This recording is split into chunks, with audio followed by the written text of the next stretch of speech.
Rreth 115 biznese në Bashkinë Përmet nuk kanë arritur ende të shlyejnë detyrimet e tyre ndaj tatimtaksave vendore. Sipas drejtoreshës së tatimtaksave në Bashkinë Përmet, viti 2025 ka qenë pozitiv sa i përket rritjes së vjeljes së të ardhurave. Megjithatë, mbetet shqetësuese niveli debive të krijuara nga një pjesë e subjekteve tregëtare.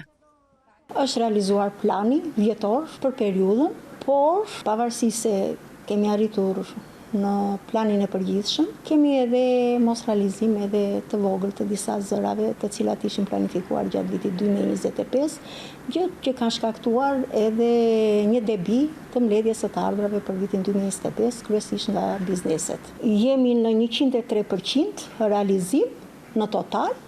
Për të përmirësuar situatën, bashkia ka ndërhyrë përmes agjentëve tatimor, me qëllim mbledhjen e detyrimeve të prapambetura.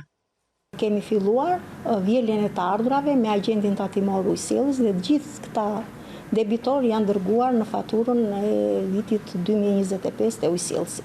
Një nga masat që neve operuan vitin e kaluar ishte vetëm çuarja e debis në faturën e muajit nëntor në SHA ujësjellës për vjeljen e të ardhurave.